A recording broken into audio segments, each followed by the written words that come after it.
You are now live. That's right. Ooh, I'm so excited. Brickstar. First one in. All right. There we go. Griffin Shaves. Nameless. Hello, everybody. Tiki.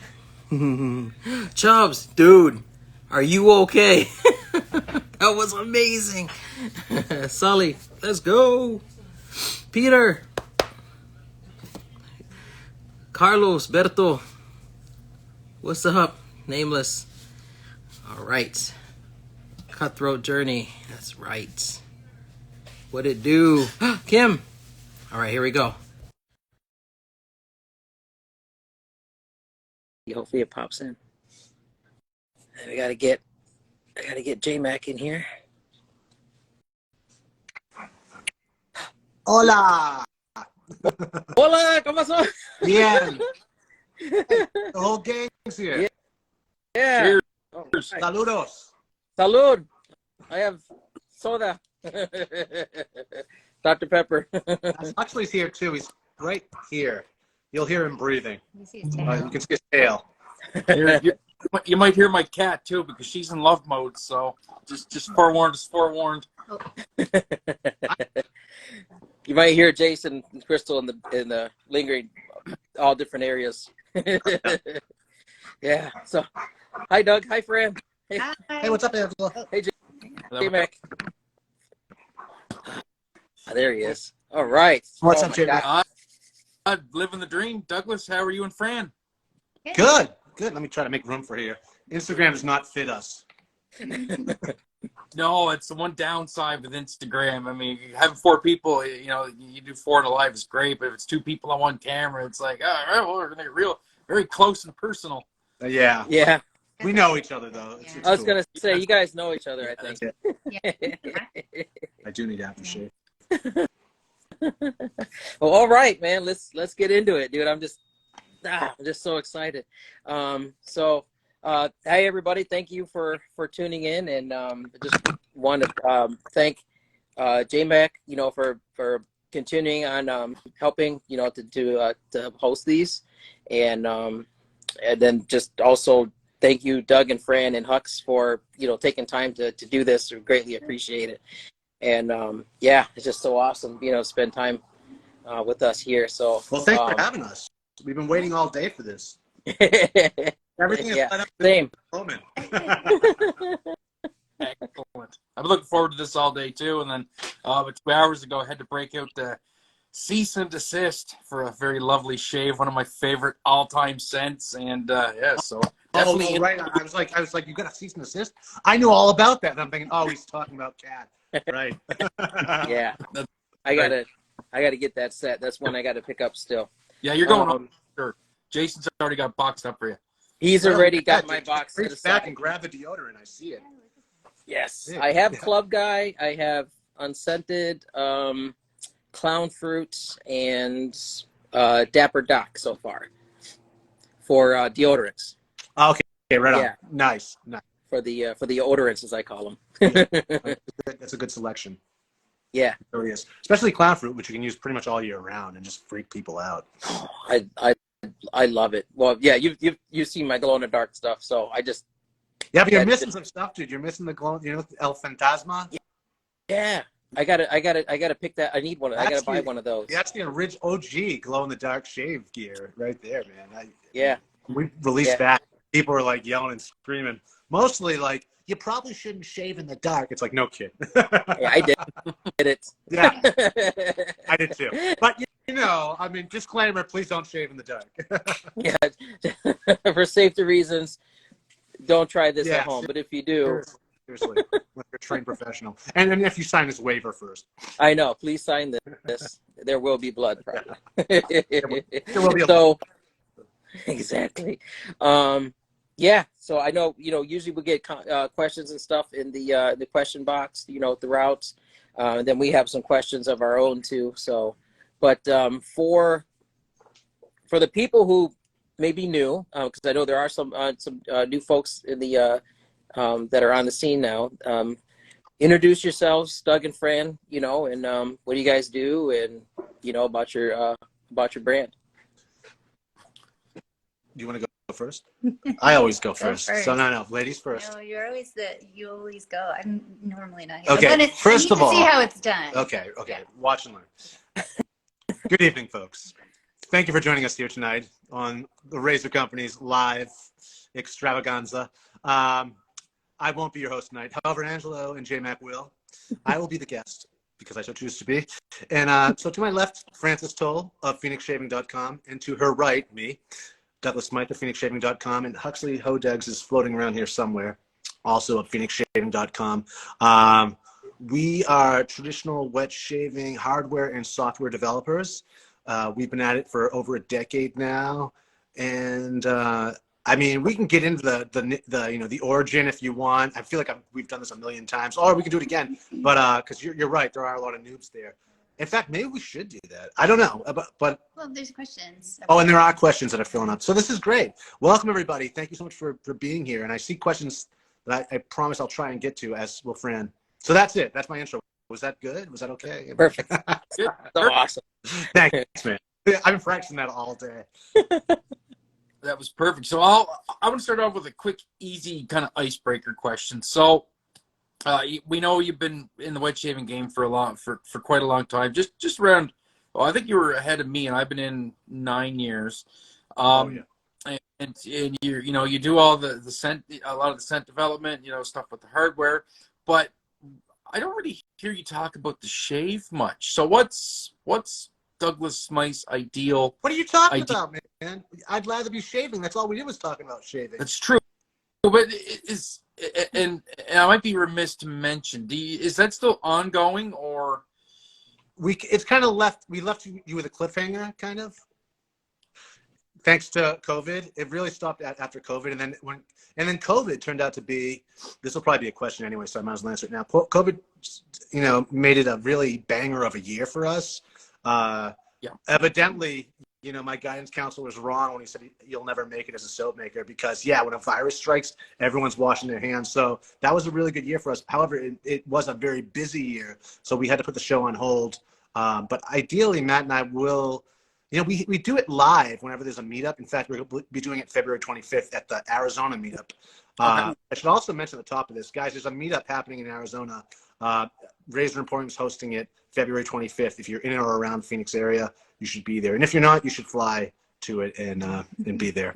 But so in a nutshell, it's never ended. We just haven't done any episodes in the last 2.5 years or 3 years now. But it'll be back. But live ones will happen whenever there's a meetup and we're both on the invite list. Perfect. So, and to expand on that, so your day-to-day shaves, when you head to the den for a shave, when you're not busy in the lab doing the med scientist stuff and come up with all these scents, what kind of gear, like what's your kind of go-to daily driver assortment of gear? Oh, I mean, well, since we make everything that I use, I can mix it up. If we have something in the works, I could be using a prototype razor. Okay. If it's a scent, I mean, scents. Before you get the scent, it typically goes through a few iterations. And that can be from anywhere ratio-wise when it comes to scent notes or just the strength of the fragrance within the soap. If it burns me, you're not going to get it or whatever. But so we mix it up. But when I don't have anything, and the thing is, we always have something going on. So I'm always usually testing. My shower is filled with soaps. I'm a shower shaver. I don't know if many of you know that. If you're interested in learning more about that, I wrote a couple articles in Sharpologist years ago on shaving in the shower. But I love it. It's no muss, no fuss, easy cleanup. I mean, so my shower is just loaded up with soaps and a couple different razors. Right now, I have the Artifact. I have what else do I have? I have the Artifact. I have the Quantums in there. Metaphor and the Select. So it's any of those four, and it might be which razor is the freshest in one of the. Oh, I'm sorry. Which blade is the freshest in one of those razors? Like, when was the last time I used that, and how many times did I get in on that before I put it on top of the shower? So I can mix up between those 4 razors or a prototype, or vintage stuff too. Yeah, I mean, I don't typically use vintage software anymore, but there was a short while where I was using vintage blades and vintage software. But yeah, that's kind of how I roll these days. Kind of how I've always rolled. It's definitely in the shower. I think the shower is the perfect condition for a shave. It's like shaving inside of a hot towel. For me. Yeah. Yep. Yeah. I know a lot of people a lot of traditionalists out there, as we know, will shave in front of the sink, often filming themselves. And that's all good and fun. True. But yeah, for me, it's always, since I was young, I would shave in the shower. So it just works for me. Yeah. Crystal, she leg lathers in the shower. She'll Yeah. take the puck with her, the brush, and she'll go in Yeah, there. but that's and, going to happen. I mean, women will typically shave in the shower. I mean, I in don't. the shower too. Yeah, I don't think she's an outlier there. Yeah. But as a guy, and any guy watching right now, just try it. Really, the hardest part about it is finding the good mirror that doesn't fog. Those anti-fog mirrors, I've never found one that really worked well, except one by Toiletry. Horrible name for a brand, but Toiletry, because their logo's even a tree. But it works really well. And it even has a place where you can put the razor after the fact. But yeah, I mean, I've never gone back to the sink after that. There's no need to, because I feel like in between the shower and the sink, now your face and everything's cooling down again. It's drying out. So it's like, I shave while everything's still wet. Right. Yeah. Yeah. Of course, if you shameless plug, if you are a sink shaver, like the majority of us probably are, invest in a good scuttle, preferably one from. I use a scuttle in the shower too. I use a you brush double scuttle. I have a shelf. I have a shelf in my shower, like the corner of the shower, with scuttle on it, a brush scuttle, everything that you could possibly need. I mean, it's there. So, in fact, I turn off the water while I'm actually doing the shaving part. So I'm just standing there, mostly naked. I do wear shorts. Don't ask. But not only the condition is perfect for a shave, it's also perfect audibly for audible feedback. It's the loudest inside the shower. So it's really another pro tip. I remember you had a video of you installing a mirror, like a how-to put a mirror up on your channel. Yeah. Oh, wow. That's really old. I think that's interesting. Like, a lot of people always ask, like, what's the right way to do this? Or what's the right way to do that? They're always, like, concerned that if they, like, we always encourage people to just try things and, obviously don't try unsafe things. But, like, shave in the shower, face lather, bowl lather, like, try it all. See what you enjoy doing, because there isn't, like, one pathway or one rule for most of it. So. And anyone that says that will typically follow when they say that with, but why MMV? And it's like, True. There is no. I mean, there's some loose. There's a few rules there, like don't touch the end of the blade. Basic common sense stuff. But for the most part, find what works for you and stick with it. And maybe there's a better way. I mean, experiment all along the way if you can. But if you find something that really works, there's no need to get too crazy. Yeah. And that's what I feel like I've done. Yeah, that's the beauty of the wet shave lifestyle, is that you can cater it to however works for you. So what might work for somebody else, I mean, blades is a perfect example. I mean, it's what blade may work for somebody may work for somebody else or not, and that whatever you sense that you like, or I mean, it's just so awesome. The whole appeal of traditional shaving is you can finally customize the shave to your own unique face, where you could never do that before with a cartridge razor or a multi-blade razor. That's one size fits all. So along with that, even beyond the actual hardware and the software, is the location and how you're doing it. So I mean, like, find whatever works for you. Exactly. In the snow, best isn't like there's not one best thing for everybody. Like, people reach out to us all the time, like, what's the best blade? What's your best seller? What's your best soap? And we're like, well, it's not that simple. all of it. Yeah. Yeah. But I mean, well, to a certain extent, like, we don't sell stuff that doesn't sell, right? I mean, after doing it for a decade, you weed out that stuff. So it's like, you want to know what our best seller, and it's like, well, how about this? What's your favorite scent? And we can work from there. But I mean, I love that. Yeah. I love that approach. Now my question that I had, and actually Jason wanted to know too, do you have a favorite vintage razor and favorite vintage brush that you like, whether it be style or that you actually use? Well, I have a collection of vintage razors. I typically, I always almost gravitate towards vintage European razors. But one of my you know, since we are here in the States, one of my favorite razors of all time is the red tip, the Gillette Super Speed red tip. I mean, like that. I mean, the weight of it, the handle, I mean, it's the form, the function, it's all there. I feel like Gillette could have stopped after that razor. So the red tip is up there in like my top 5. I have such a hard time with favorites. I don't even have a favorite color. I don't like to limit myself like that. So I have collections of things. And whenever I wake up, you know, in any mood, I'll go with that, you know. But I mean, like, I don't like to stick to one thing too much. I mean, you know what I mean? Yeah. It's just. I'm the same. I'm the same. It's like, yeah. I think, you know, a lot of us are. That's why you see the photos of all the gear we all have. Yeah. If we had a favorite, guess what? It'd be a pretty boring shave of the day every day. So no matter what someone says, I don't think we do favorites anymore. No. Yeah. And it makes it tough, especially like when top 10 lists come up, whether it's on Instagram or YouTube and that. It's like, yeah, these are my top 5 razors, but it's like, but this is the honorable mention. This is the honorable mention. This is the number 1. This is the number 1. Because I can't. I find it hard to pick because everything. There's so many things that are so good, right? Yeah, I'm the same as like I think I'm up to maybe 15, I think, different razors, modern and vintage, and I use every single one of them. Yep. And I have everything from you know, a $5 razor all the way up to, you know, something else that's it could be, you know, 10 times as much or whatever. But it's what it is. And like I said, if I'm in the mood to use this certain razor, I'll use that one. If I'm in the mood to use this one, I'll use that one. Exactly. You know, so and then what's awesome is that it's not only me, but Crystal and both our daughters. So 4 wet shavers in the house. There's no cartridges in the home. Oh, good. Nice. So yeah, they have theirs that they use. They have their brushes. They have their stuff, which most they take from us anyway. So, but I mean, yeah. So I mean, but the other thing too is that it's just like I said, they all have their tastes. You know, like what scents they tend to gravitate for, and plus, of course, my. So now I'm missing my Lavender Planet. That one of my took that. My Cider House 5 is now gone. My banana, the Rabid Banana, is so I have them. I just need to relocate them.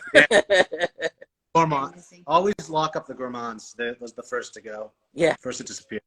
Yeah. True. So, but let me check some of the. I think we've got. Oh my gosh, kind of backed up here. Okay. Carve wanted to say hello and thanks for all that you do to you guys. Carve Shaving Co. Hello. Oh, nice. What's up, brother?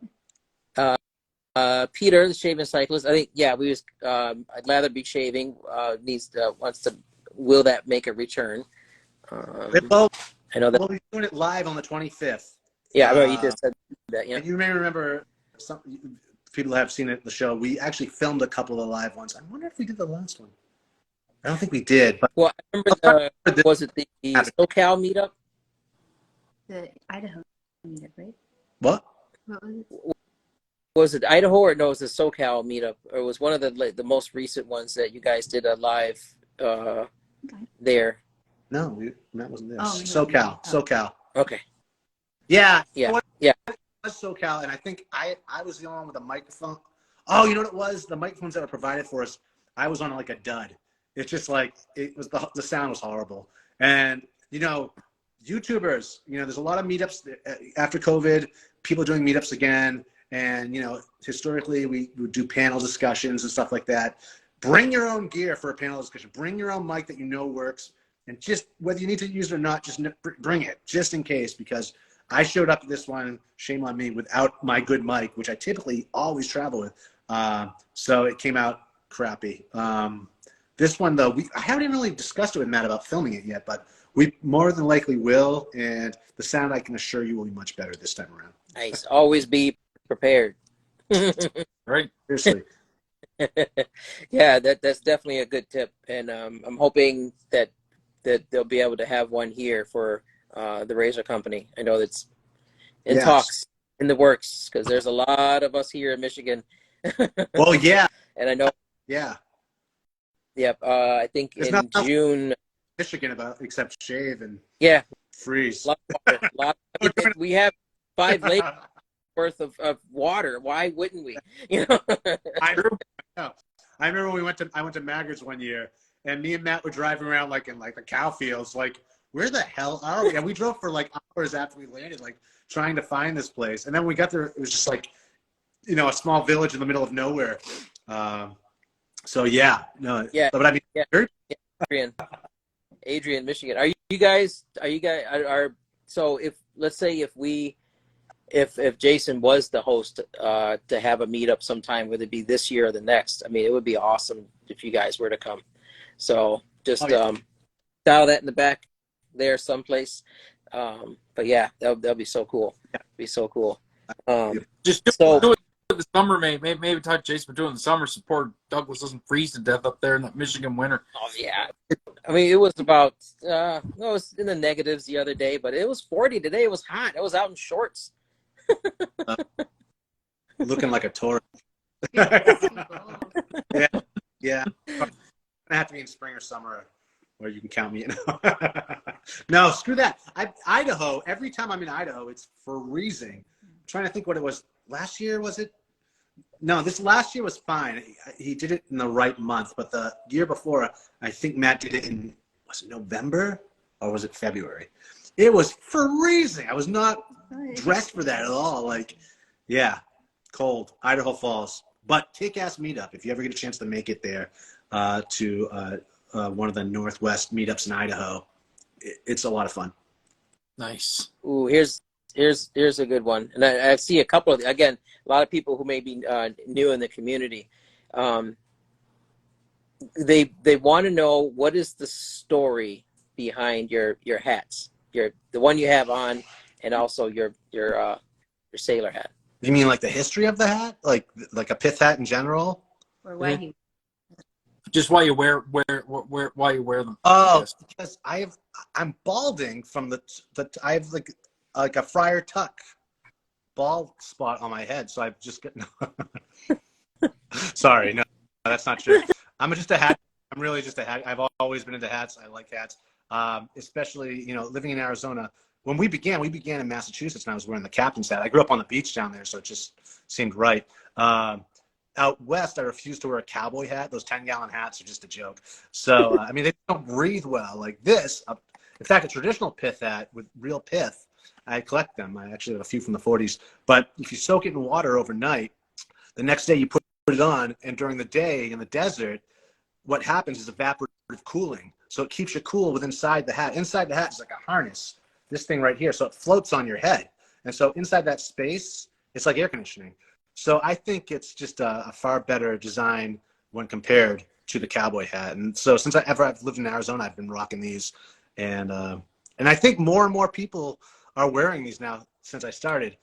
In fact, the guy who was delivering my mail today, I noticed he had one on also. So Nice. welcome. No, I'm joking. They always wear them. But yeah. So that's the story behind the hat, really. I mean, the captain's hat, really, it's just, I think it's just where I came from. You know, I grew up down Buzzards Bay. So it was either going to be that or a pirate hat, I'm sure. Well, It's pretty legendary. It's legendary. Is it though? I feel like it's that people don't even recognize the captain's hat anymore. It's all about the. I still do from way back, right? Yeah. But I still because when I do picture Douglas Smythe, I still picture the captain's hat always. Yeah, and the blue pipe and the that was, I'm trying to think. This year's Advent calendar, there was a lot of like reboots, and on the labels of a lot of them were the captain's hat or references to the captain's hat. And I'm wondering, like, do the new guys even recognize that? Like, know it was such a thing? someone's oh, we win. Uber Eats. You got yeah, to me, it's very iconic. Same thing with like J-Mac. When I think of the label, when I think of it, it's just that's what pops into my head, you know. And then of course, you know, Fran and Hux. So it's just, to me, it's iconic. You know, you guys are just like wet shaving icons to me. So that's, you know, when I think of people in the wet shave community, you're probably one of the first people that come to mind. And that are like, you have to be interviewed. Yeah. So, but yeah, it's it's just so awesome. Thank You know, I love it. That was the like one question that we had here, but you know that I wanted to ask is because I kind of asked this, you know, a couple of times with with other people is, what do you is there like a pregame? So like when you're getting ready to develop something, do you like sit down to get in the zone, or does it like just like the creative juices start flowing? Like, do you like get into like a certain music, or like have like a meal, or like go hiking or something to get like that? Or is it just something just comes to you and you're like, you know what, I think that might be good? Just, you know, like far as like your creativeness, like how does that? There's no, I mean, it's just when the spirit moves you, you just go with it. That's the beautiful thing about being your own boss and running your own business is you can wake up with an idea in the morning, and depending what it is, you could have it out probably the next day. Especially if you do, you know, design in house and printing in house. But scent ideas come from everywhere all the time. Like they could just be in, like walk into an antique store and get a nostalgic just scent or anything really. So it's just kind of like always being aware of what's around you. And scent will just pull you out of like I mean, scent will, you'll be walking down the street and like thinking about something completely different. All of a sudden it hooks you by the nose and you're like, whoa, what's going on around here? Like, is someone wearing that? Is that in the tree? Is that like, you know, like you get it. I remember that happening in Chicago a couple times where I'd be walking down the street and I'd have to stop and find, you know, actually when I was in Spain last spring, I was walking around trying to identify flowers that were in bloom because collectively it was in the air, and I was like, I would love to recreate this, but I don't know what these are. So I was trying to identify these things, and I think I got a few down, but still it just wasn't the whole bouquet of what was in the air. But stuff like that, like that'll really, you know, that's what we live to do. So you got to get yourself into situations where that happens. Or, you know, certain cactuses only flower at night. You know, I mean, it's just, you got to be in the right place at the right time to capture these things, or at least smell them. I mean, whether you capture them or not is a whole other story, but you can try. Like, you know, a specific process per se. Yeah, creosote is a really difficult one. We get asked a lot why we only do an aftershave. The reason why we only do an aftershave is because we can only make a tincture from it. You can't really get an essential oil out of it enough to make a soap. So while you can pair it with other things that are similar in scent, we just can't get enough of it, at least, you know, the stuff we're wild harvesting, to really get an essential oil to do anything with it soap wise. So we've been, you know, creating tinctures from that, and with the tincture then creating the aftershave cologne, you know, so on and so forth. But so yeah, you know, you do what you can really, and when a spirit moves you, you just go with it. And luckily we have that kind of freedom where we can stop what we're doing. I mean, unless it's the holidays, but I mean, and actually put a little attention. And that's the thing too. I have like, I've been told I have ADD my entire life, but I don't really think it's ADD because I do have hyper focus. Like I'll move from one thing, you know, laser honed in on something for hours, you know, and then maybe change, and then not necessarily change my mind, but just walk away from it and there's something else. So I mean, if you look at the stuff we offer, all the SKUs we offer, you can see how that works. Yeah. Blessing the curse. Yeah, and that's like the amount of products for like that. Let's say like when you hone that in, then you get that scent. Then you have, you know, it's not just the soap and the aftershave. You know, you have your Star Jelly, the Mysterium serums now, the deodorants, the solid colognes, the EDTs. I mean, it's so you have all these different avenues to be able to take that scent to all these different products. So that's another thing that is just so cool. Yeah. Collections are very important. At least for me. I mean, I remember back in the day, you know, it would be fun to do an episode one of these days with all the OG artisans that were here on the scene. There was really just 4 or 5 of us, and ask any one of them. The only thing that was available back then was shave soap. That's all we made was shave soap.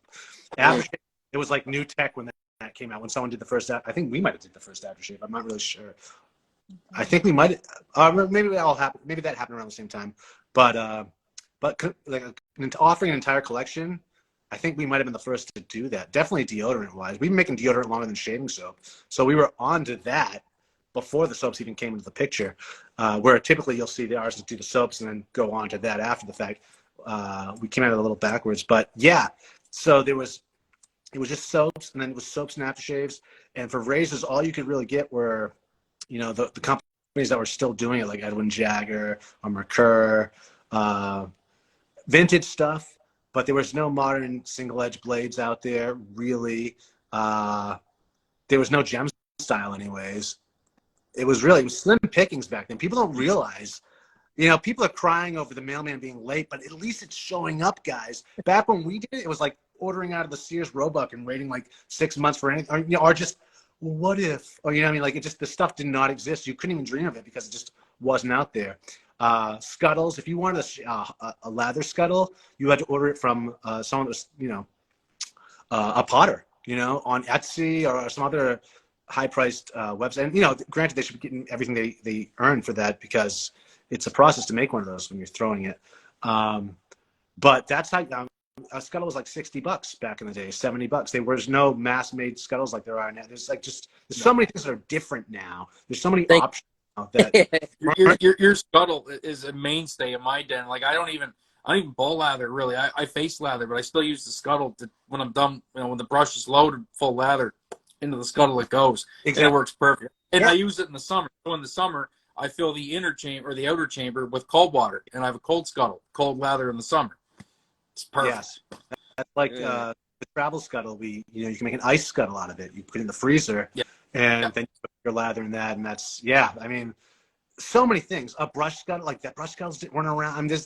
I would love to see an episode or an article, an interview, maybe, or a discussion about there it is, about all the things that we have now and all the things.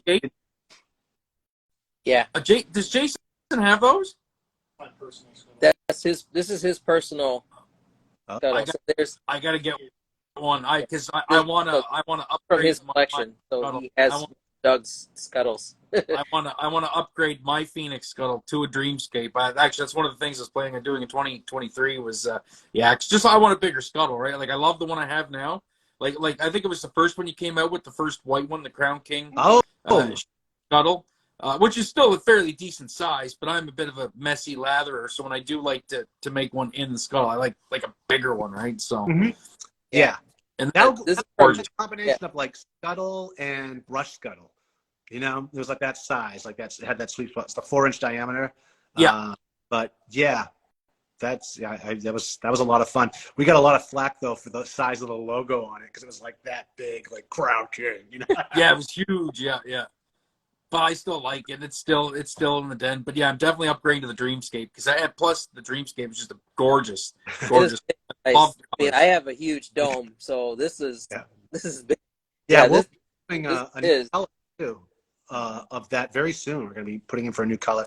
We're actually open for to what people want to see when it comes to colors. So, anyway, I gotta get involved. Just PM us or email us. I would say red, but that's because for Crystal, she loves red. I love the color green and blue. So this to me kind of has a little bit of both in there, just the color shade in there. So when Jason's not looking later, you just box it up and mail it to me. You know my address, Angelo. Yeah. Get it over there to the Red Island. That's right. So because Doug and Fran, you guys you guys are just like a team. It's like a power force. So how do you guys do it as far as like working together? Because I know there's some couples out there, like I think Crystal will probably give me about 10 minutes and then she would kick me out the door. So you guys do it, and you guys operate, and you've been doing it for 10 plus years now, right? So that chemistry. So being able to do that. So how do you guys do that? I have no idea. No. It's just chemistry. I mean, like you can't do it with everybody. I mean, every now and then you end up with someone that you can work really well with and complement. It's like her strengths are my weaknesses, and my weaknesses are her strengths, and like it just. We got lucky that way. Like we're really well suited for the different roles you have to play, owning a business and running a business, and the practical part and the creative part. And so we're just sort of like a really perfect match that way. And it wasn't it's something that we could have known or planned or anything. It Yeah, worked you just out can't. that way. Because I had a business for a short while with an ex-girlfriend before, and that like, and the entire time, my friends were like, never start a business with the person you're dating or whatever, with your wife or whatever. And I was like, nah. But then when that fell apart, I was like, they were totally right. But then after me and France, like, no, that isn't necessarily right. It really comes down to chemistry at the end of the day. And everybody's different. Just work. It can work out. We got lucky. Yeah. We have chemistry, just can't work together. Yeah. You got to figure out a way to work together apart. Yes, and that's just what works, because I work from home, and then so she's doing her thing, and then it's just, and then when we're together, we haven't seen each other all day, so yeah. But no, I mean, so like so just seeing you guys that have been doing this for so have the just the brand, the business. I mean, everything you guys do, is just very inspiring. So I just wanted to say that. So it's just to see you guys to do it and be just so successful is just amazing. So it's just very inspiring, and it's probably inspiring to people who maybe want to get into the business. Don't. Yeah. We got lucky. We got lucky when we came into the business too. Now we were one of 5 artisans. Now there's over 300 artisans. Like, it's the worst possible business decision you could possibly make right now. Seriously.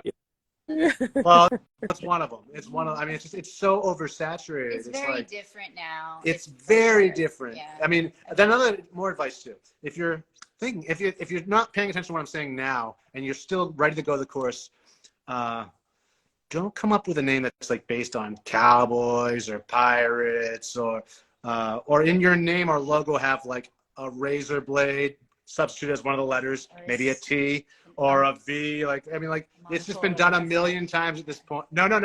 It's like over and over to the point where everything starts to look the same. And it's just not what it was. It was such a blank slate like so many years ago. Now it's just so regurgitated. Well, and the thing for us too, like when we started, we didn't have this like huge, like intricately thought out plan or goal at all. We both had other jobs. We had other like careers and skill sets and all that stuff. And we really approached it with a like, let's see what happens. So that took the edge off of like, we didn't have a lot of expectations, so there wasn't really disappointment. We just kind of like followed what was working, and we approached it with just a lot of enthusiasm and almost too much openness and everything, like try all kinds of different things. So throw everything against the wall, see what sticks, really. But I mean, there was no one to look up to.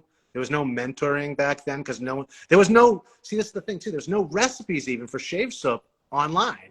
You had to come up with your own from scratch. So back then, all the soaps were different and all of them performed differently. Yeah, I remember those days. I remember, because there was, I'm probably going to get blasted in the comments here for not remembering the 5 big players, but I know there was you, there was Katie's Bubbles. They came a little after.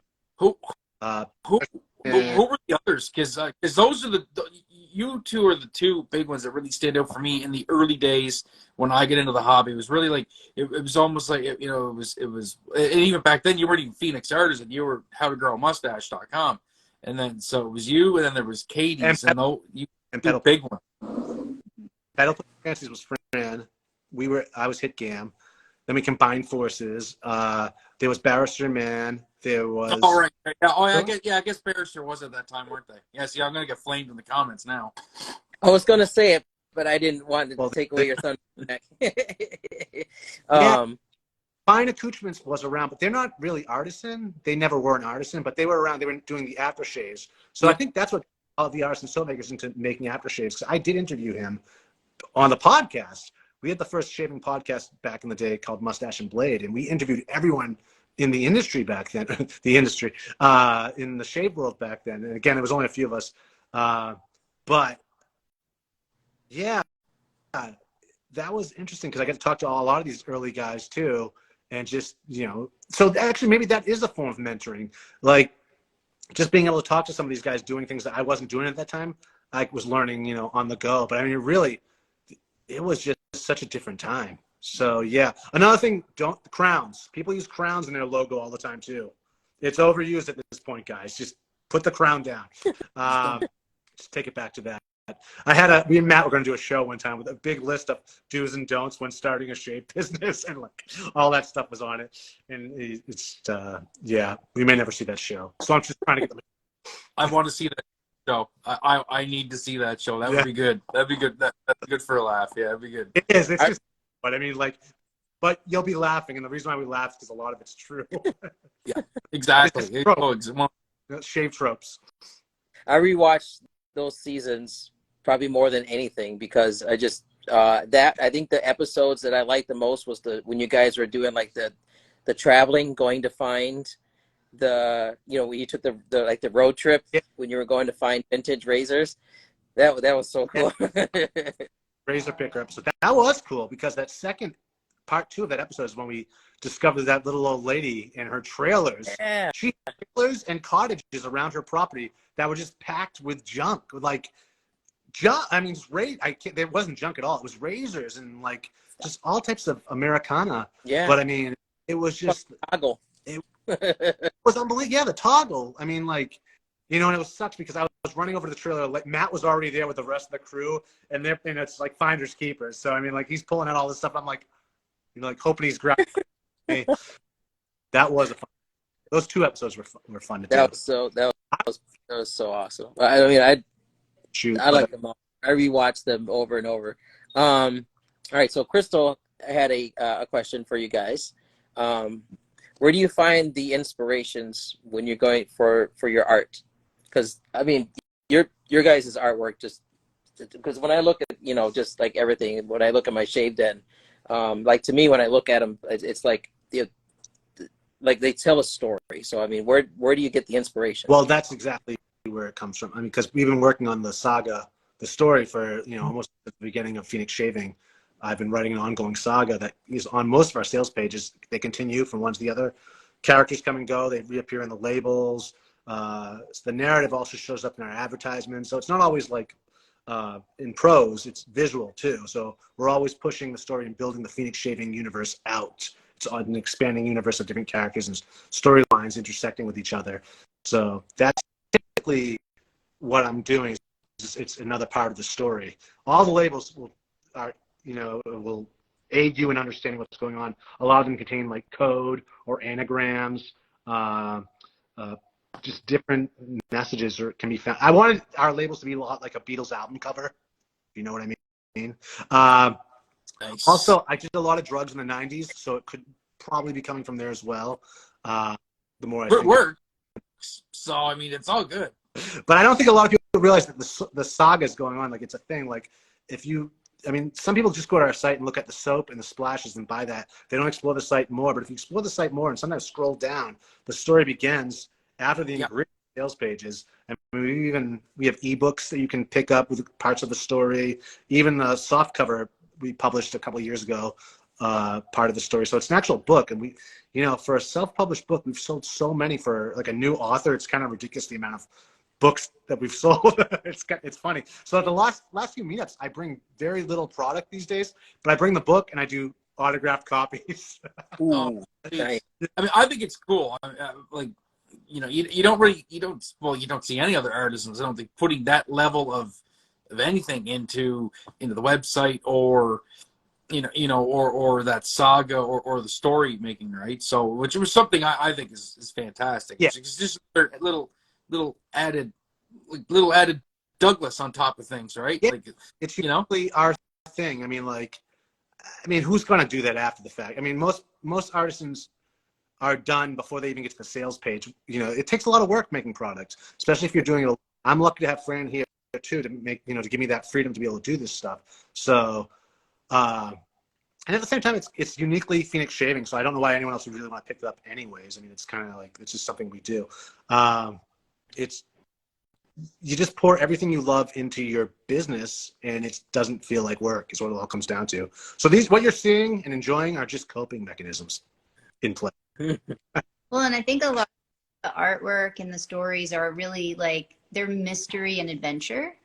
So, like, if you kind of think about that theme in terms of how we've approached the business and the creation of scents, like we are just constantly trying to make it like different and interesting, and just try to just make it as fun as possible and bring our personalities through in the products so that you know, people will enjoy them, but also like, you know, if we can express ourselves in the work that we do in a way All the better. beyond just Yeah. just the products that we make, but also the artwork and all of the other you know, media and content that's produced, that's like magical and really enjoyable work to do. Yeah, it's what, yeah, exactly. It's why most people go to college, is to do something they love like that. And really, I didn't want someone to show up in the bathroom for a shave and just like, it's, you know, just an ordinary shave. I wanted to be more than just shaving. I wanted to have that feeling, that anticipation you get when you're in the movie theater and the lights start dimming down. It's like, oh boy, it's about to start. And it, you know, it's going to be a killer movie already. Yeah. So, I mean, like that kind of excitement, you know, like that's what I want out of a shave, or what people to experience when they're interfacing with our products. And I think you've done that perfectly, because you know, like definitely the saga of Phoenix and Douglas and the way everything is put on is almost larger than life. And then, but you're absolutely right. It does carry on over into the shave, because your scent strengths are really good. Your aftershave splashes are bold and banging, and just the sheer variety of scents you have are fantastic. So it really does play out into that. Like, I know every time I reach for a PAA soap, it's like, oh, this is gonna be a great shave. Like, I can, you know, I'll think about it for a day or two before doing it, and then when I get to that moment, it's like, oh yeah, this is gonna be nice. No, we appreciate that. Yeah. Yeah, Yeah. it's also about, we like obscure. I like very obscure topics too. I mean, I just see so many, again, like just, it becomes trite, the themes I've seen that are done over and over. You got cowboys, you got pirates, you got, you know, World War II flying aces, stuff like. It's just like, I want to know about more obscure stuff that happened during World War II. I want to know more about more obscure, haunted, paranormal stuff that happened in the Civil War, or whatever. Like, I want to, if I can learn something on my own while doing the research, and then share it with an audience too, where they walk away with something, I just learned something, you know, just something interesting. We're also, again, everything just seems regurgitated these days, and it's like, and we like it because it's familiar, and it's like, you'd like it even more if it was something new and interesting. You know, I mean, it's just, give me something new. That's what I'm always looking for, and I hope I can provide that to others. I hope we can provide that to others as well. So just give me something fresh. Yeah. It's like wet shaving punk rock, man. It's just so cool. It's like progressive jazz, you know. That's the way I feel like it. It's just so. Speaking about that, We put you in punk rock. yeah. Speaking about that punk rock, I know. I showed you this before, and you were asking about it Oh, this year, and then you wanted to see the back of the label. Oh, the old eight. what that was? Yeah. The reason why there's no label on the back saying what that is, because if you were around back then, all of us had the same logo, was just Sebastian, his face with the mustache. Now that one, now he's wearing a gondolier outfit, right? So that indicates it's gondolier. Oh. Yeah. Him in different situations, but it used to be just that logo, and on the back would be the scent. And that's another thing that's changed over time. Back in the day, all shave soaps pretty much had one label. The labels weren't that interesting. Yeah, that actually isn't an old school one though. That's a reissue that we did for the G Plus group. I remember those days. Yeah. I tried so hard to get. Well, first I think it was Barber Soul first, then Barber Pole, and then it switched to Cat. I think, is that the order it went? Barber Soul, then Barber Pole. Well, yeah, kind of. I mean, there was like 4 different labels, iterations of labels too, because it was Barber Soul, and then we got the call from the lawyers, and then, you know, and they thought they were shutting us down. They didn't realize that we were doing everything in-house. So within the hour, I changed the artwork to Barber Pole, but then I had a problem with it because it was the blue and white stripes, or the red, white, and blue stripes, the Barber Pole stripes. They own them. Barber Soul own that. That's part of their trademark. So they wanted that. So that's when I removed that, and then you just have Sebastian's mustache there floating. Then they still had a problem with. We just kept changing it. There was probably like 4 different changes there. And then finally, when it was CAD, the original CAD when it first came out had the captain's hat on the cover, sunglasses. It had everything that makes up Douglas Smythe. And there was a Mickey Mouse watch because I was wearing a Mickey Mouse watch at the time. And the time on the Mickey Mouse watch was the time that it was released to the world.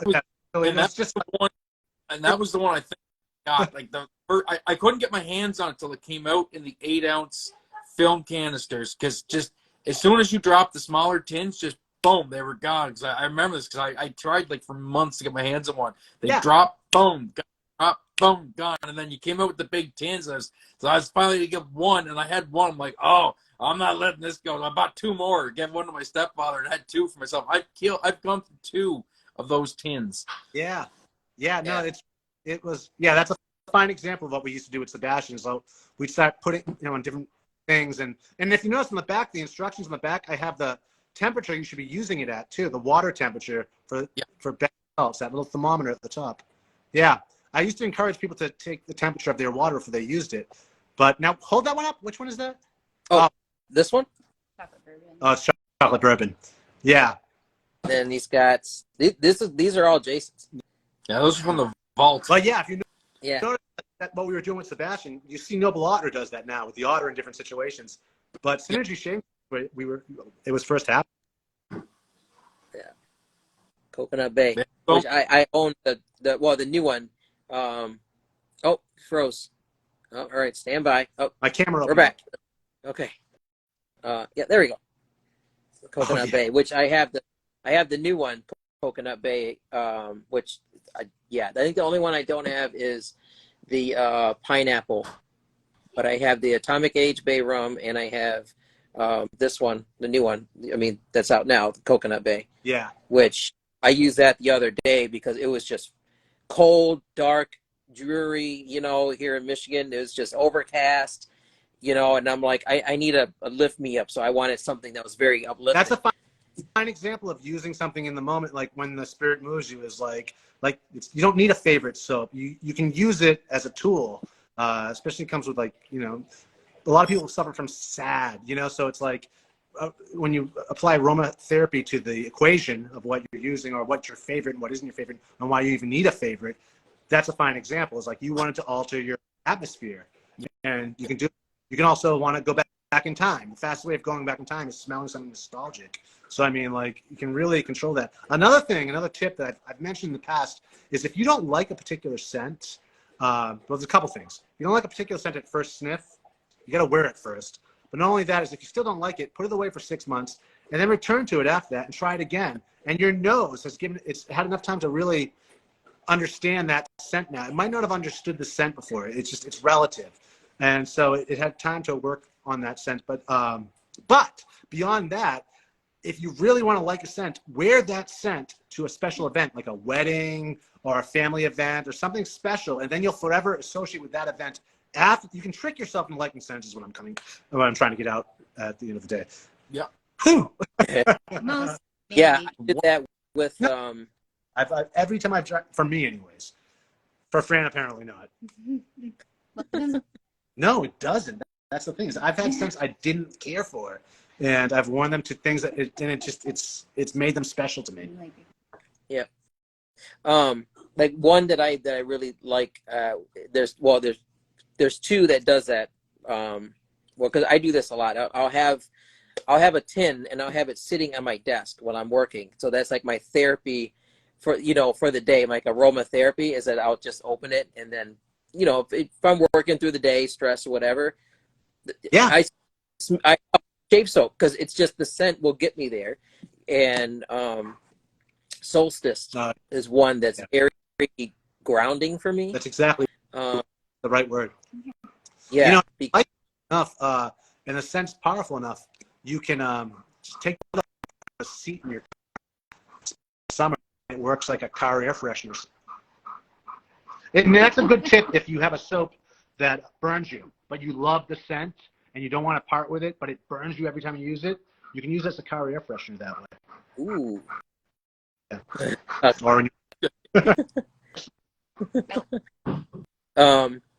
So I know what's in well, yeah, like you said, you have a plethora that's in your den, in the shower. So, Fran, do you have one that you're with right now as far as a scent or product or anything you got going on? Yeah. We got a scent right now. Besides, yeah. I mean, I love Solstice actually. I've been sort of into like I'm always into the more like gourmand scents generally, or natural type scents. So I really love Solstice.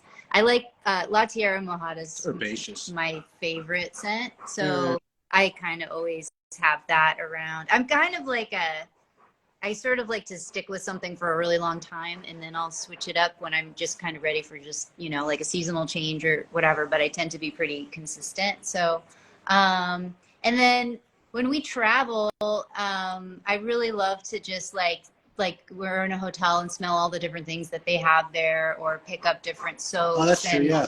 And every once in a while I'll just make something like just totally different. Like I'll just make like a orange oil, essential oil soap or something, just little one-off types of things that are really basic, just to explore like one note and sort of see like what I can get out of that. Because I just like when we started, I wasn't really much of a fragrance person at all. I hadn't ever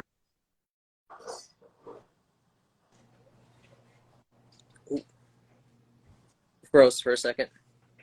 And for whatever reason, my camera keeps opening up. Yep. I don't know why, but it's gone.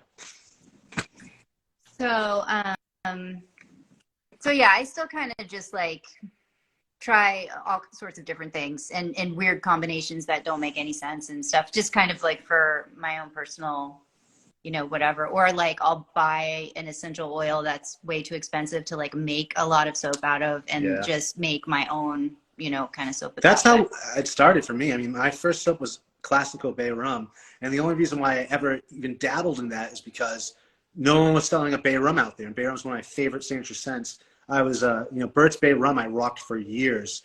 From, even before that, there was other Bay Rums I rocked. But there was never a Bay Rum shaving soap. So that's why I made it for myself. And I happened to send it to Mantic. And I was writing for the Sharpologist at the time. Mantic, and then Michael Hamm, who wrote Leisure's Guide to Gourmet Shaving. I sent him one too, because we were all friends in the groups back in the day. And it was just, I made a batch, so I had extra ones to send out. There was no label or anything like that. And they both responded like, when's this going on sale? When are you going to start selling this? And I was like, never even thought of that. So that was just another part of the happy accident. It really just, I was making something for myself. And it's kind of always been like that, is we make stuff for ourselves first, or we just challenge ourselves. It's fun for us, and you guys reap the rewards more often than not, and that's kind of an amazing thing. It doesn't typically work out like that in life. True. Yeah, no, because thank you, by the way, for your take, the way you do Bay Rum, because there's a lot that I can't use because of either the clove or whatever the other ingredients that are in it, and if I'm going to go with a Bay Rum, and I can pick anything that's in your lineup, and I know that I'm safe.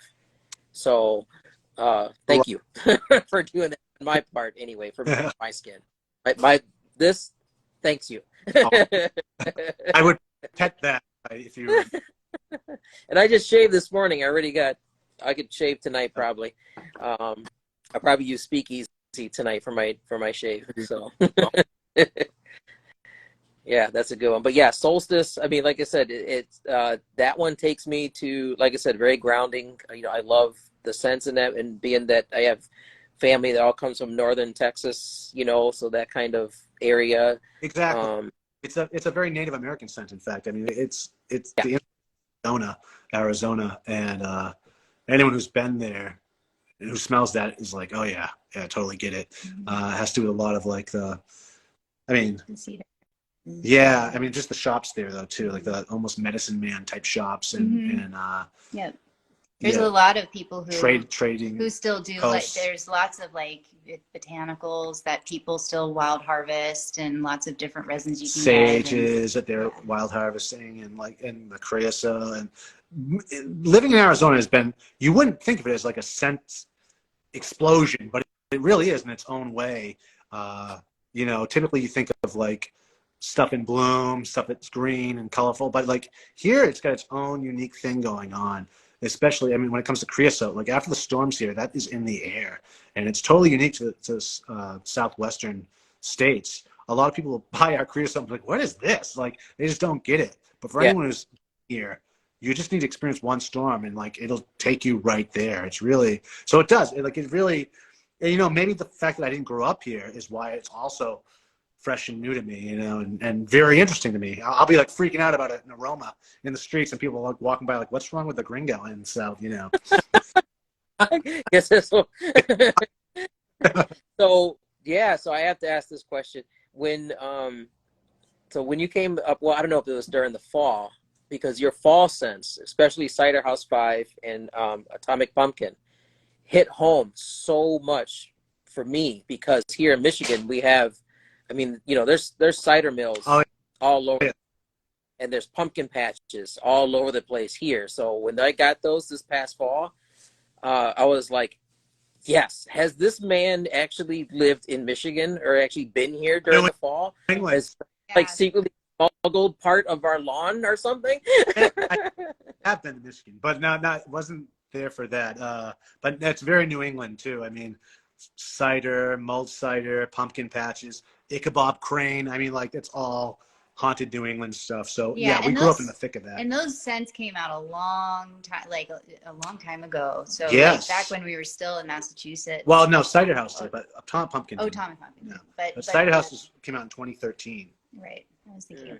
Yeah. But yeah. So Pumpkin Pie and Cider House came at the same time. Pumpkin Pie, we discontinued that just because it was the only pumpkin scented shave soap back in the day. And this is what happens. It's like whenever people start doing these things, it's like it just no longer becomes interesting to me. It's like, well, okay, well, everyone and their mom's doing it now, so let's keep it in.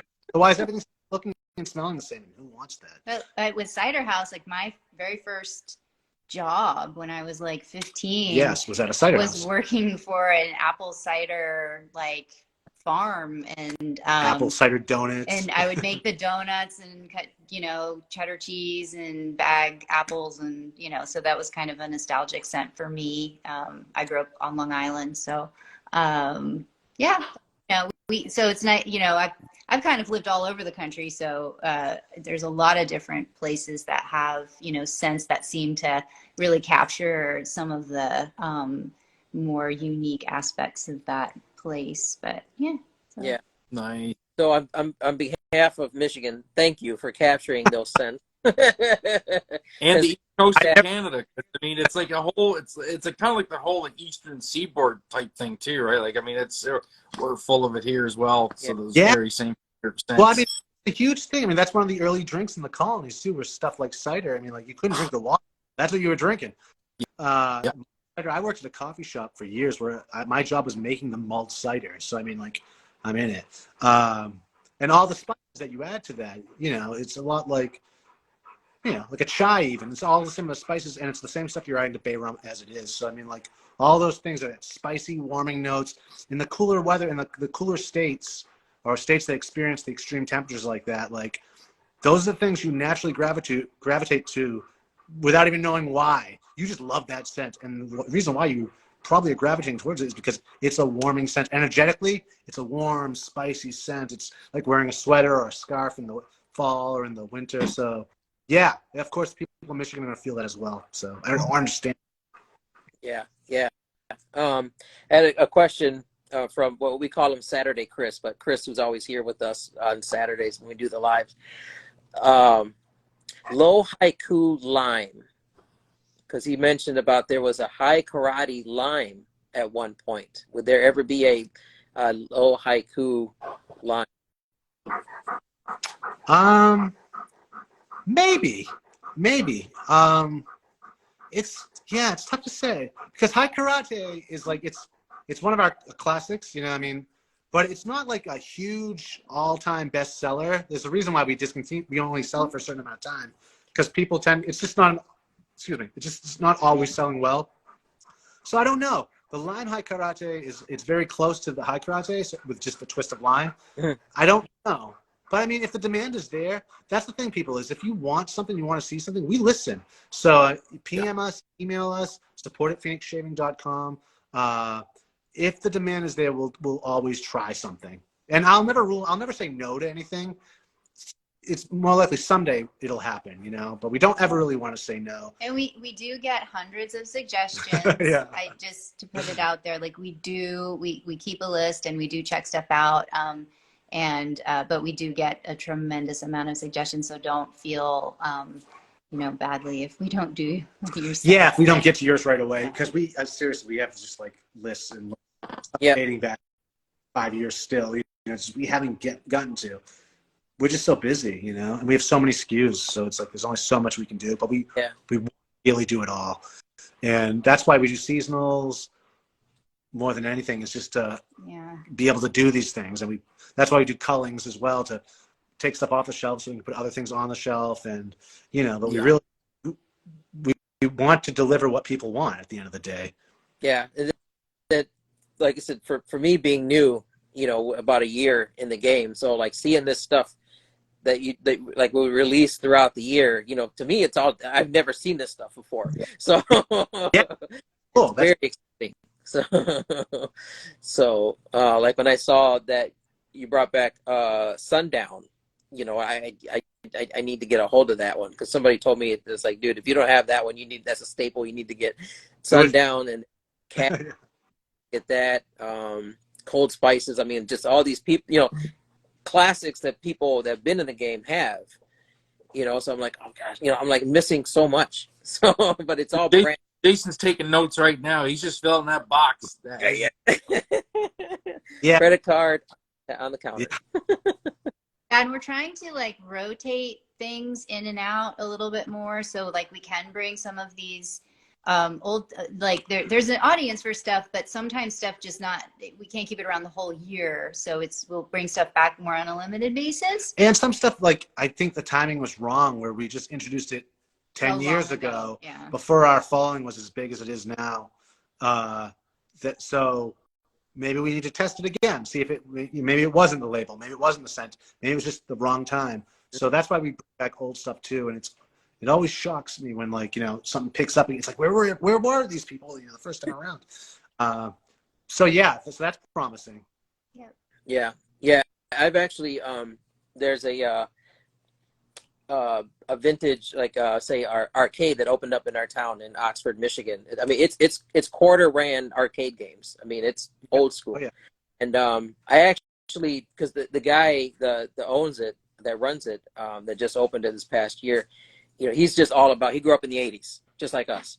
So I showed him pictures from your site of your label, because he loves like the old, like the pinball games, just the artwork and stuff like that. I'd have to take some photos. I'd send them to you. But, and I actually showed him the artwork of your labels and stuff. And he was like, does he make like posters or anything? Because he was talking about putting stuff, because to him it like correlates with what he's doing, retro and stuff like that, the artwork.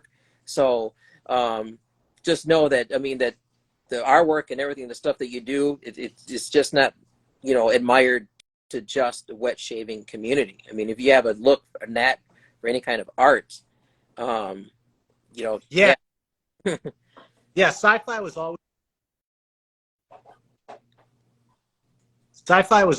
always kind of our thing. Like, I mean, we did it all. Back in the day, we did the pirate thing, we did the cowboy thing, we went out through all that, and every time we did that, someone else came out with something similar, and like, so it's like kept trying to go, and then finally, where else do you go? Let's go to space. And sci-fi is like just in my blood, and so like that's like, okay, this is our neck of the wood. This is our little niche right here. And what really important about that is I am way more into sci-fi than cowboys any day, or pirates, or any of the other stuff. So this is my path. This is like really pouring this is what I know and know best. And all those movies we grew up with, all those cartoons, all those comic books, like I was right there in it, steeped in it. So that's what you're seeing. That when you ask where a lot of these things come from, that's probably where it comes from. Is like Stranger Things got nothing on us. I mean, it really... No, that's true, and it's a good niche to have, right? Like Bush in the 80s, believe it or not. No one was listening to Kate Bush in the 80s. So that show, that is like bunk. That's like just, they have rewriting history. In the United States, no one knew, unless you were in college at the time. She was only coming on college radio stations. She was not on MTV at all, trust me. So whenever I saw that on the show, I was like, that is so fake. That was no one making mixtape with a Kate Bush song on it for something like this. And then when Tori Amos came out, I was like, I thought Kate Bush finally made it in the United States. I heard her song Crucify Me. I was like, that's a Kate Bush? No. Tori Amos, I'm looking at you. She knows who Kate Bush is. Yeah. So, yeah, no, a lot of this stuff, though, is, kidding aside, coming right out. You nailed it. You know, the 80s or just the atomic age in general. I like that old school sci-fi vibe. Yeah. Yeah. Oh, it's cool. I mean, it's just cool. Yeah. It's all it's cool. It's interesting. It's neat. Thank you. Yeah. Yeah. I mean, the artwork, like I said, it to me, and like I said, I've shown it to people that are not in the wet shaving. They're like, this is just awesome. People that are either at art school, art majors, or just people who just love the like atomic age, you know, the retro, you know, the 80s style. I mean, all of that stuff. They appreciate it. So you have fans outside of wet shaving. You know, a lot of that stuff is, you know, it's if it's not original, it's like collage work. It's just like scents, you know, there's like classic scents that would be gone forever if you don't bring them back, you know? So it's like stuff lost to time. It's unfair. Like, we have control over that. Let's, you know, it's 2023 now. Let's look back, you know, and push this forward as well. Like, keep these things in circulation. I often talk about how if we didn't come back to traditional shaving methods, you know, in the last 20 years, a lot of the brands that we know of that we talk about now in wet shaving, we wouldn't be. They'd be lost to time. A lot of these brands would be ghosts. A lot of these brushes that we bring back and whatnot, I know so little of these brands and these companies. The information's just gone, or it was never there, really. So I'm glad we came back when we did, because we managed to save some of this stuff and some of these histories. But I mean, there's so many old companies, cottage industries that just are gone. We'll never know about them unless someone finds that in their grandfather's not collection, attic maybe, or drawer, you know, or whatever. But I mean, like, the internet is an awesome thing, and it's making these things possible again. But if, you know, you got to give Al Gore thanks for bringing the internet into existence, because before this, like, you just couldn't get blades. You couldn't find blades. You couldn't find these razors. You couldn't find information on it. Well, I remember when you were putting out the be on the lookout for the manual for the artifacts. The I mean, you had put out like the Evermoist. I got it. Oh, you did? Yeah, I posted on the sales page now. It's theirs. I think it might be a PDF. You could print it up, but we've been printing them and including it with it now, so you can get a reproduction of the original instructions. Yeah, that stuff's important, because I was only one person out there that had this. So, I mean, it's like that. You got to get it out there. It's like archaeology at the end of the day. I mean, it's really, these things belong in museums, and the museum is your shave den, you know, and like, just for reference, you know, when you smell something like, oh, this is new, I can smell and go, this reminds me of this. It's like music. You listen to music today, it's like, wow, this is so fresh and new. It's like, no, that band is actually ripping off Led Zeppelin completely. You know, but it's that's Hall & Oates. Know your roots. Yeah, that's right. What's that band? Sounds exactly like Zeppelin. And they're like, we've never listened to Led Zeppelin. Oh, cripes. So like, no. So you want to go back? Then that was actually the Yardbirds. No. No, the new band. The new. I know exactly who you're talking it's going about. to different. Greta Van Fleet. Yeah, Greta Van Fleet. That's. God. I mean, like, and don't tell me they don't sound anything like Zeppelin. It's like, oh my God, what is wrong with people? Anyway, I thought they were Zeppelin. I was like, does Zeppelin have a new too? Yeah. And that's like, I'm from Greta Van Fleet. I'm like, who the hell's Greta Van Fleet? First time I heard it, I was like, this is like a lost track or something like that. I mean, yeah, exactly. And then there's other that sound like Queen nowadays. Like there's like a lot of guys that sound like Freddie Mercury. I'll be at the gym. I'll be like, is this like a lost Queen song? And it's just, the trick is you wait like 40 or 50 years, and then you can revamp the sound. And true, you know. But at the end of the day, we always try to give them credit. You know. One past Bilu wanted to ask, will the ombre leather set come to retailers? No, because it's only a Valentine's Day scent. It's a limited scent. Yeah. Not limited. It's seasonal. Seasonal. Sorry. Yeah, we'll make as many as we have. As long as you get your order in on the last day, which will be the end of February, you'll get. But it's not limited. Like we've only made X amount. You know, I don't really like to do limited scents. I have to use that word sometimes to whip people into doing something. Otherwise, like 2 days after we discontinue, they'll be like, "Well, I missed out on that. I really tried to get it and yada yada." It's like I'm trying to give you so much time here. So yeah. So when is would it be February 28th would be the last day to order it?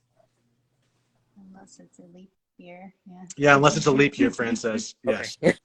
Okay. I always lose track. Disco always comes back. Douglas saying disco is next. Disco, you know, end of the 90s, you heard disco coming here. I mean, Jamiroquai was doing a lot of disco stuff in their later albums and whatnot. But disco is always there. It's always there, even at the underneath everything, even on the rhythm section of most things. There's Jethro Tull albums, Heavy Horses, that have elements of disco in it. Yeah. I'm telling you, there. Sully Cortez asked, would you ever do a community chosen label where the community would select a label? What do you mean?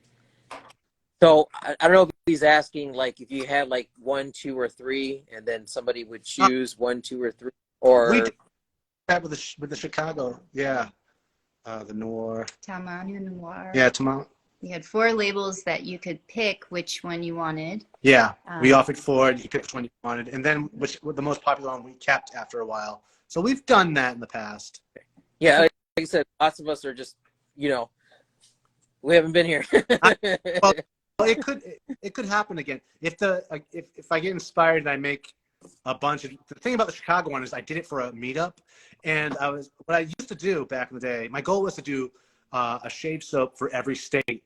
That, you know, hopefully a meetup would happen there, but for every state. And so in doing that, I would do a real deep dive into just strange, mysterious, paranormal stuff or whatever things, unique things that happen in that state, and it would be on the label. Chicago just had so many. So I was like, I think I did 6 labels actually, and brought them all to the meetup, and I was passing them out. People could pick which one they wanted, but each of them told a story, and it was up to you to decipher what that story was. There's anagrams, there's all different types of little hints and clues, but I did all types of research, so I just wanted them to do a little research on the one label that they had. But yeah, we have in the past, even John Frum, there was a couple different labels that a few people got. But every now and then, yeah, you'll see something like that. It's a lot of fun. I mean, we probably should do that again at some times. That's like I don't like know how you why. have the holograms, you know, available. If you get it, you get the holograms. So that's like something like, you know, something to me it's like pretty awesome. You know, I just love seeing that. So Yeah, I did that pretty much for me, but I had to order more than one holographic sticker. So yeah, you guys are in on it too. So I have to ask, because you know I'm a big glow in the dark fan. Will there ever be another soap besides Clown Fruit or that would glow in the dark? I feel like we did. Monstroso.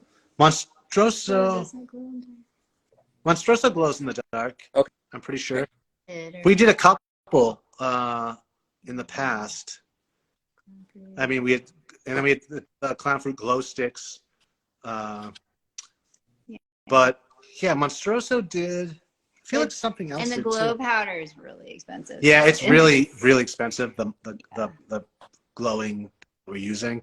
So, you know, Tricky, but it's buy a lot of trial and get that to work right. And yeah. So kind of like we'll do it for Clown Fruit, but then it's a little bit involved of a process to utilize it. So We did glow in the dark labels for Black Friday. Planet Phoenix was a limited edition glow in the dark label. I see someone's asking that. So yeah, we've done labels too. Yeah. And yes, that is real Clown all the glow in the Yeah. I know, it's funny, people tease me like, did you just play a lot of cosmic bowling when you were a kid? Yes, but it's just that was the thing. Everything blew in the dark and smelled like bananas. So that was the 2 common things. So rabbit banana and Clown Fruit, thank you. There you go. Just want to catch up real quick, so I know we had one other question. Um, oh yeah. Alan 101. They wanted Yes. to know what Spencer, is sorry. your best seller? Yeah, see, that's the question we were talking about before. Like, Yeah. there is a bestseller. We only sell what sells best. We've been doing this for over a decade now, so Yeah. yeah, we only sell what sells. I mean, for example, Classical Bay Rum, that was the first scent I made, and we're still selling that. That was never discontinued. Cavendish was the second scent I ever made. That's never been discontinued. That's still selling. Cad is a top seller. There's so many top sellers that, and the seasonals, we'll bring back seasonals that sell, you know, like, so with shaving soap, like that works with stuff like, you know, if you go to appliance stores and whatnot, like what's the best selling product here. But when it comes to soap, it's such a subjective thing. The fragrance is such a subjective thing for everybody. It's different. So I wouldn't even go with reviews half the time. What I say to buy samples. A lot of artisans nowadays sell samples. So go with samples first. I don't even watch movie reviews. I just like, I want to make up my own mind because, you know, we're all different. And we'll always, like, if people are trying to figure out what to try, they can give us some sense that they like, they don't like, and it could just be like, I love chocolate smelling things, or I hate floral, or whatever. And we'll like make some suggestions for samples, just kind of based around that. And we're always happy to give people guidance there for sure. But it's really hard. We just can't narrow down to like a bestseller because it doesn't exist. It's different for everybody. And it's not consistency either. So tricky. Yeah, because what might work in one region may not work in another region. I mean, there's just so many factors involved. True. Like barbershop scents, a barbershop scent, at least I can say with certainty, 10 years ago, a barbershop scent was different to an American, a North American, than it was to someone living in the UK. Now it's a little more homogenized, but it was more like floral type stuff in Europe in general. And over here, even bay rums were in our, you know, bay rum was more of a North American thing than it was European. So it was just different tastes even 10 years ago. Now, again, we're available everywhere. There's so many more artisans doing different things and sharing this stuff, but it wasn't always so. But you're right. You're right about that. So it's subjective and geographical as well. You know, it's like an essential oil is this, depending where that essential oil is made or grown, the plant's grown, that will also affect the scent. So it's like, okay, this is lemon scented, this soap. Well, okay, if you really want to break it down, where was it sourced from? Lemon, California lemon, or a pine, even pine? Was it California pine? California pine has a lemon note to it, where other pines don't. So it's like, but it might just say pine on the label. So like, there's lots of subtle little things to ask when you're looking for the questions at the same time. I'm reading questions and trying to answer these as you're asking other questions. I'm sorry. Yeah, like it's like Indian versus Australian sandalwood. That's a perfect example. On the label, it's sandalwood, so it's really an umbrella term, sandalwood. In this day and age. So, all right. So one question that we also had to, I think we kind of asked this of everybody. If you had to do something different when you first got started, you know, if you had to do it all over again, what would you do different if there was anything? Jeez. I know that's a deep one. I mean, there's lots of things. Again, how I said, when we came out, there was no other companies to really look up to. No one was really here before us doing this stuff. There's no one to look up to. No plan. So with that, I personally made probably every mistake in the book. This is my first online business, my first time running a business, my first time doing a lot of these things. So every mistake you can make, we made. And that was probably the best teacher. And honestly, if we didn't make a lot of those mistakes, I don't know what type of person I would be, because it was very humbling. And yeah, making mistakes is a really, really good teacher. Yeah. Those that don't learn their mistakes that you got to look out for, however. But yeah, I don't know what we would change. I mean, there's a few things I would definitely change, but then there's like, at the same time, I like where we're at right now, and this is what that's what got us here. So I think it's hard to go back and, well, do I have like things I would choose to do differently, like if I was in that same situation again. And I can't say because I don't know what the alternative would have resulted in. And I think we're happy with where we are. So it's a little hard to imagine something different, right? Like it's just, we're so grateful to be here. like There's lots of dark points in the beginning that were be able to take a deep breath every once in a while.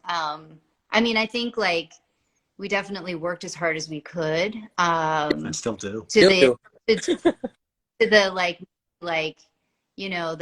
the work life balance is, the work has always been just really, really intense, but I don't regret that. I think that's important to like focus on certain things throughout your life and like put a lot of effort into certain, like you got to go through a period of your life where you're just really working hard. You're learning, you're striving, you're trying, and all of the things that don't go the way you would have preferred. If you can learn from those and move forward, you can't regret. I mean, so that's what builds character. I mean, as long as you're like not, you're just you're learning and you're staying focused and you're continuing to be determined. So I can't think that it would, different would have been better necessarily. Yeah. Like, so what I had to think about, like, well, of course, going back to sci-fi, that those other alternate choices could have happened someplace in some other alternate universe someplace, and we would never know, what could have happened. So, I mean, I'm just thinking like in a sci-fi sense, like some weird alternative universe somewhere. Butthole surfers. Sorry. Out there. Yeah. Yeah. It's hard to. But yeah, no, that's perfect. That is definite wisdom right there. I mean, because if you didn't go through that initially, that trial period, you wouldn't, stand the test of time like you guys have. I mean, you guys are champions. So that's perfect testament. Still like innovating too, and not just mailing it in after all these years, which could be easy to do, right? So I think the harder part, as you guys have built on this company over that decade or more, would be, be easy just to kind of take a step back and say, yeah, well, these are all the products, we have this core lineup going great. Keep pushing, innovate. That's right. It's next level. We're also learning. We've been learning we're better now than we were 10 years ago. Yeah. And we've learned so much over that time that to not take that new information and that new knowledge and do something with it is just a waste of life. I mean, it's like, yeah. I mean, look at the technology we have available. I mean, we have literally what we would have to wait till somebody was off the phone with the 56K, modem to get a phone line. So it's true. It's very true. And so, I mean, we have it in our pockets, we're able to do that. Whereas before you'd have to, it's just like waiting to, respond to a page on your beeper to go find a payphone someplace, people just don't know. No, I didn't even have a beeper. I didn't have a cell phone until like 2000, I think 6, 7, 8. I waited and waited. I was putting that off in a long time. My first laptop, I think, was in probably 2006. Then we started building, and that was right before I lived in America. I needed something down there. So when I came back, I was still even new to that, Granted, I did study graphic arts, but Photoshop didn't exist when I was in school. Like all these things I had to reteach myself. They rely on the same design principles, but all the new tools and whatnot took a lot of, I mean, we wear a lot of hats in this business. I think a lot of people think we're bigger than what we are behind the scenes, but we're not. We're just doing it all, so yeah. We've definitely learned a lot. We don't stop, Yeah. So speaking on that, this would be my last question, is now what do you have planned for 2023? Any hints or anything, or? I can't tell you. Yeah, we can't tell you. It's a secret. That's what I like. We'll know later. No, we have some cool stuff planned. We definitely have some cool stuff happening. Quantum is happening soon. We're going to do finally a big release of the Quantum for everybody. That's coming up. We got a lot of other surprises happening. And Vector is finally going to be dropping soon. I don't know if you guys are hip to that, but that is our homage to, you ready for this? Vicks. Vicks Vapor Rub. Yes. Oh, Shaving when you have a cold or allergies. I mean, when you don't feel like doing anything else, not even shaving, this is the one. Vector. So I mean, it'll clean you out, your sinuses out. Like it's amazing. I've been using it for the last, I think, 9 months now, just testing. We just didn't know what time to drop it. Should we drop it during allergy season or cold season? And as we're getting out of cold season, close to allergy season, we thought now would be a good time. So that's coming very soon. But that is the one to use when you have a cold and when you Yeah, and it's also it's all essential oil. Yeah, it's all essential oil blend. So blend. it's all essential oils. It's a very nostalgic scent for lots of people who grew up with Vicks Vapor We all Rub, grew up with Vicks and, Vapor Rub. yeah, We all so did. it's really great. It's great. And we're even doing a solid cologne. Some of the products we're not doing, like I'm not going to do an EDP, obviously. But the solid cologne I thought we could still release, and you could use it as a chest rub and whatnot. Nice. So, yeah, there you go. it's really, and yeah, I don't know. I grew up, with allergies or constantly getting colds when I was younger. Yeah, and there's nothing more nostalgic. I mean, because we've been using that as humans, you and I, longer than we've been using classic aftershaves and whatnot. So what's more nostalgic than like that stuff your mom was slathering on your chest when you were 6 years old? So we're going back. Yeah, there's Vicks Vapor Rub, and then you had, we had Werner's, and then carne, pollo de res, like the one like a Chicano, like chicken soup, like caldo. So Caldo. caldo, and then then Carlitos Tres Flores. That's that was if you had to go outside, you get the Tres Flores on. So, but yeah, Vicks. Sweat it out. Yeah, Vicks, Werner's, and a good soup. It was, but that saltines, a steady diet of I Dream of Genie, Bewitched, The Price is Right. That was a sick day for me, and it was the smell track of that day was Vicks Vapor Rub. So, but it's really, we just wanted something nostalgic, but also something that you could use when you're feeling a little down and under the weather. I cannot Nice. wait. And I have to say, it's only Phoenix Shaving that I think that could take something like that and make it awesome. Oh, yeah. So I think it is. I mean, I hope you guys do. yeah, because I mean, there's stuff that you guys do that I'm like, how do they take this? Like to me, like because there's so many different, I mean, there's I'd say a couple of different banana ones, but I'm like, can take like something like just bananas and then just make it amazing, so make it rabid. Yes. Well, originally Immortal Peach was, what made it as immortal is we were basing it on canned peaches, not fresh peaches. So yeah, it was. And same thing. I mean, the banana comes from, like Laffy Taffy and whatnot. I mean, it's coming from different places. Banana runs doesn't really have an essential oil that smells like a banana. The bananas that we know often come from artificial flavorings or synthetics. Like that's banana to us. We can recognize in nature that's not banana. So, yeah, that's the banana that we grew up with because it was everywhere, like glow in the dark. Yeah, Exactly. exactly. Yeah. I think. Yep. I just want to double check real fast. Okay, so for those of us that know, we always got to do a giveaway. So what we're going to do is, I don't know if there's it's going to be winner's choice off of it'd be a soap and splash Venus Artisan Accoutrement set, soap and splash off of the Razor Company. So it's going to be winner's choice that they get to choose what set that they want, and then we'll ship it out to them. So for a giveaway. Oh, very cool. You know what?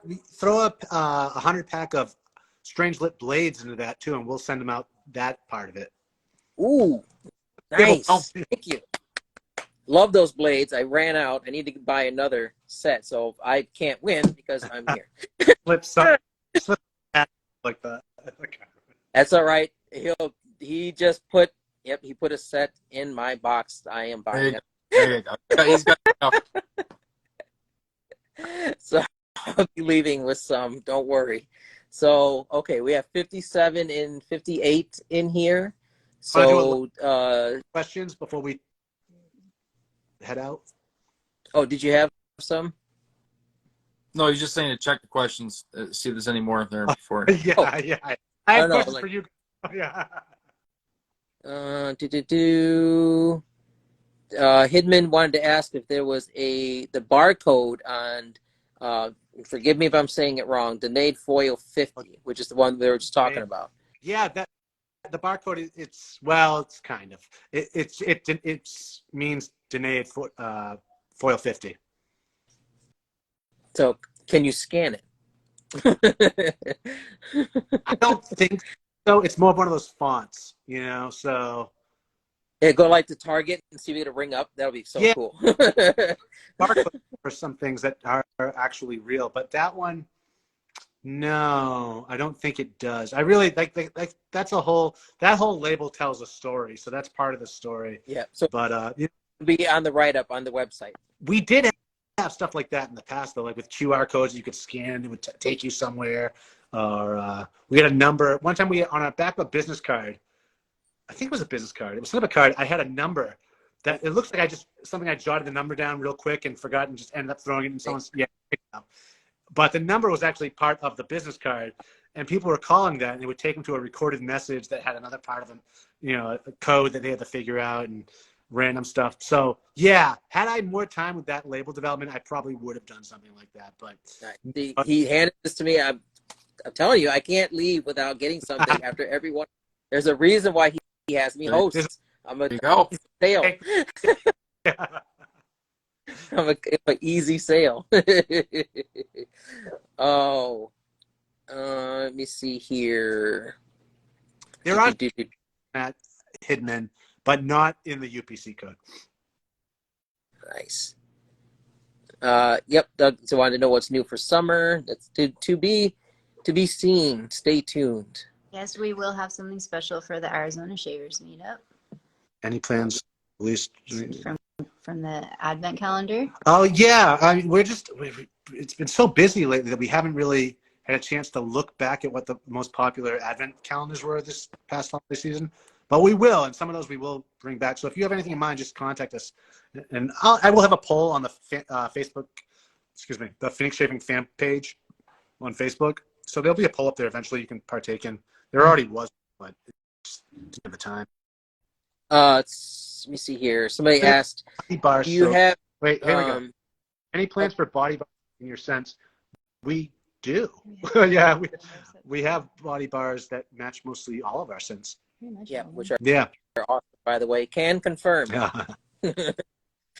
Now that would be a sweet glow in the dark shower. That would. I don't think we've. There's how many times here in Michigan we lose power and you have to shower in the dark and with a flashlight or something, and a glow in the dark body bar would be sweet. Be an expensive soap to make. Yeah, it would be, but again, sold. I'd buy it. So, yeah, totally doing it. Whatever, send it. I'll take my money. But yeah, my clown fruit cube is a nightlight. Yeah. So that is no lie. Yeah, that'll go for hours. Yep. And then with my my AKA Brushworks, my Angelo bowl and brush that they made me. So I have a pretty good light in the bathroom. Yeah. So have you checked out, Greg Tardif, have you checked out the moon display at the Botanical Gardens? No. Don't know. I haven't. You talking about in Phoenix? He didn't specify. Sloppy Badger said, "Thank you, Fran, for Cider House 5." Oh, you're welcome. This is a very, very, very important question. Newsy 96. What breed of dog is Huxley?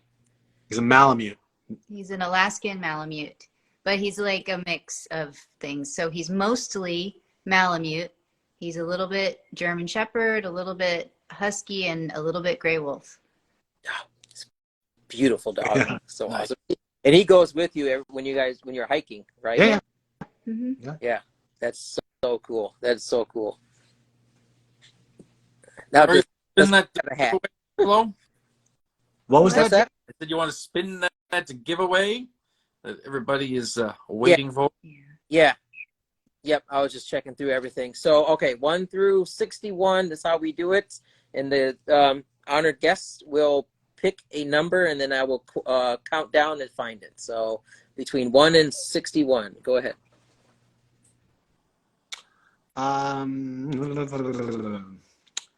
23. There Okay. you go. All right.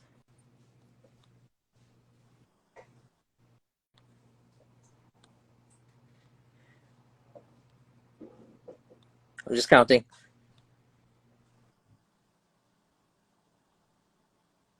That's going to be Hanzo the Shaver. Nice. Hanzo. Congrats on. So what you're going to do is you're going to check out the razorcompany.com. You're going to find a soap and splash set, Phoenix Artisan Accoutrements. So pick out CK1, CK6. It's winner's choice with the matching aftershave. And then message me your shipping address, and I'll send you some. Yep, I'm going to write that down because I have to write it down because by the time we get done, I already forget. So, Hanzo the Shaver. So what you want to do, would it be to your, just to email to, Email, PM me, message me on Instagram, whatever, one way or the other. And I mean, you can also contact us through our site, the chat bot right there. or the, Or Support at support at Phoenix phoenixshaving.com. Shaving, whatever. Yeah. yep, or on the app. Get the app. Yep, on the app. Chat in the app. That'll work. But yeah, just one more reminder, folks. The Arizona meetup is happening February 25th at Razor Emporium this year. And it's looking to be a bigger event than it was last year. And it was pretty big last year. So if you're in or around Arizona, Phoenix, Arizona in particular, try to make it there February 25th. Or if you're thinking of flying in or visiting, there's no better time than February, really, to visit Arizona. So consider that. Nice. Yes. And then we And will also, keep people. Oh, go ahead. I was just going to say, if for a lot of the noobs that haven't checked out our old show, I'd Lather Be Shaving. You should. It's a lot of fun. I'd latherbeshaving.com. It's tips, tricks, hacks. It's like Wayne's World meets American Pickers meets Antique Roadshow somewhere in the desert on acid. It's so awesome. Can't confirm. So I watched that. Like I said, it's like a wet shaver's Netflix. You can just rewatch the seasons. Yeah. Actually, it's great seeing like people are watching stuff on TVs now. I'm so old school. Like I'm used to watching shows on my phone. But yeah, it looks a lot better on your TV. Yeah. Yeah. So Hanzo, contact Doug for the 100-pack. These are mine, by the way. I'm buying these.